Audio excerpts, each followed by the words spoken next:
Hi,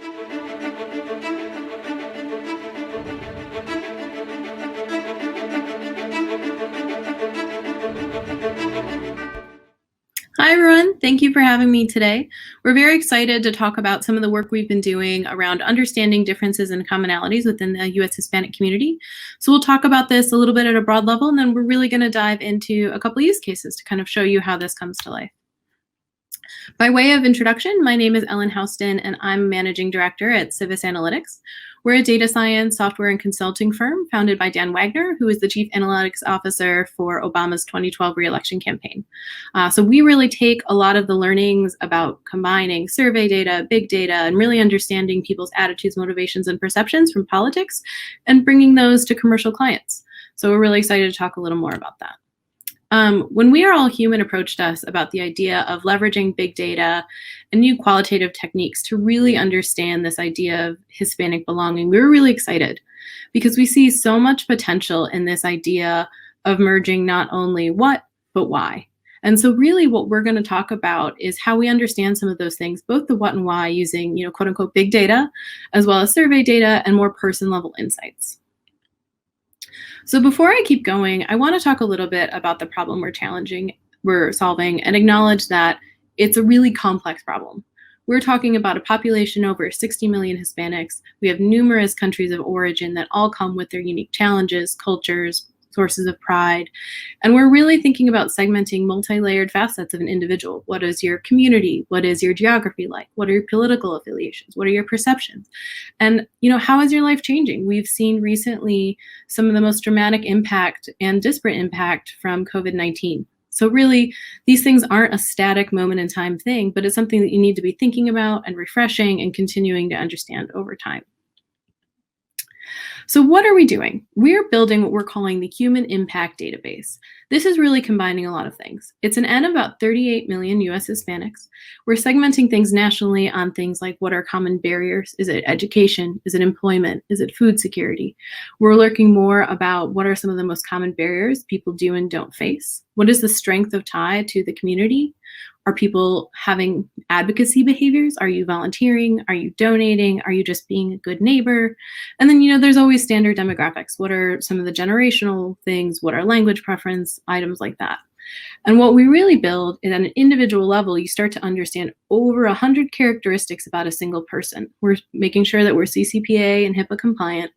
But really what that does is when you have that much information at a much more granular level, you now have a newly powerful and flexible asset to answer questions about a moment in time, about a singular campaign, and really cut things more granularly than you might be able to do with some traditional segmentation methods. So what does this really look like? Well, first, let's look at an idea around Hispanic identity. How did we get here? First, we fielded a survey that kind of asked attitudes and beliefs and strength of identity with the Hispanic community. We then took that survey, combined it with other data, and completed a model to model that up from an N of about 4,000 to an N of about 38 million. So you start to see a national representation of these attitudes and beliefs. What you're looking at the map, you see all these circles. The color of the circle represents the strength of the identity, orange being weaker, blue being stronger. And the size of the circle represents the size of the population.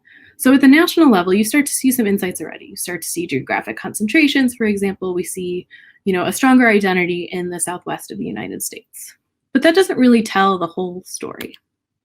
So when we zoom more into, let's say, a regional level, maybe historically you would think about reaching out in a campaign or reaching out in a message, and you would say, well, we'll do Chicago and LA and New York and Miami. And, that might be a good start. But really, even within those geographies or DMAs or cities, there are going to be unique factors that influence people within different Hispanic communities. So when we look at Chicago, for example, we start to see differences even geographically, say in the middle of the city center versus along the lakefront. But we can even go one layer deeper. When we start to look at the zip code level, we can even see the drivers of commonality and difference even down to the neighborhood level. So when you think about outreach for advocacy, when you think about who is facing what barriers, there's differences down to the neighborhood level, thinking about access to education, crime rates, general population, identity. So even in Chicago, for example, we see, a higher identity in maybe the Southwest sides and, less identity or less strong identity in along the lakefront where we have, higher concentration of high rises and different forms of housing and different income levels. So you start to see that there's nuance beyond just the city level, even down to your neighborhood or zip. And what does that really come down to? Well, over time, you can start to combine some of these more micro views with some of the more macro views. And you can start to say, what patterns are emerging? Do I see patterns of movement across the US? Do I see generational differences? Do I see major trends that I should be thinking about as different parts of the US economy are going stronger or weaker?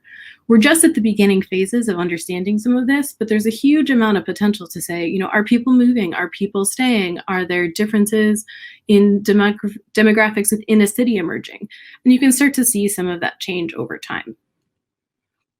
Another example of how we think about this is not just in perceptions or beliefs, but you can also start to model some behaviors.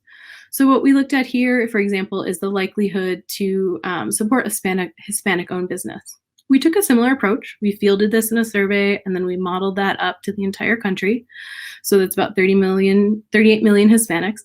But what you start to see again are some of these differences. And when you start to take, what do I think and feel, and what are the perceptions and the realities of the world around me, and then what are some of the behaviors? When you think about outreach, when you think about marketing, when you think about campaign targeting, you can start to combine some of these things together and really have a more holistic understanding of a person and better axes to think about intervention.